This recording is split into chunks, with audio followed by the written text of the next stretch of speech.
All right, time to welcome back into the studio Jack Miller, former St. John Titan, former University of Michigan Wolverine, and part of the BCSN family. All right, Jack, it is the biggest game of the year outside of Whitmer Central Catholic, but Anthony Wayne, Northview, the battle for the NLL as of right now, your thoughts? Well, it's exciting, I think, for Northview, right? I mean, they have a chance to do something they haven't done in a long, long time, and Coach Downing and Brandon Leach have really led that team to 7-0, and what a great opportunity for them. And, as far as Anthony Wayne goes, they're still in the hunt, too, so a lot on the line, and it'll be an exciting game to watch for sure. Yeah, you had a chance to call that Springfield-Northview game, which has a lot to do with what's happening now with Northview being that way. What did you take away from that as far as Northview is concerned? Well, I was really impressed with the grit that they played with. They didn't play well in the first half at all, and they came out in the second half and really it totally looked like a different team out there, and that's a credit to the coaching staff. That's a credit to the senior leadership on that team.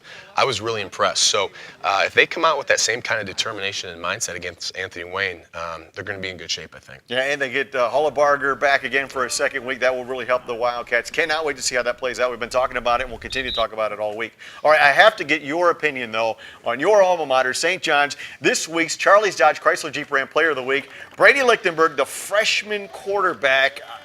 How many times has there been a freshman quarterback at St. John's that you can recall? I don't think any, honestly. I don't think there has been. And I don't think there's been enough emphasis on what a great job he's done. We don't talk a lot about him being a freshman because you don't see that out there at all. He plays way above his age. The poise he has in there, his arm strength, the way he leads that offense is really impressive. And you brought up a good point. If you were a senior on that team, if you're Dallas Gann, if you're Bayer, and you've got a freshman in the huddle there, is it hard to listen to a kid who's like 14 years old leading you as a member of a St. John Titan football team? Well, maybe at first, but I think over time you develop a rapport with people and a chemistry, and certainly I think Brady has been able to gain the trust of his teammates based on his performance.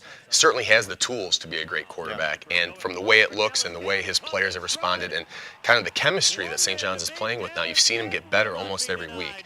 And I think that really tells about his kind of character and the trust that they have in him. So at this point in the season, as well as they're playing, I think he has the full trust of those seniors. Yeah, we've documented it several times. Brady with an incredible football lineage with his dad and his grandpa. Cannot wait to see how they do this weekend.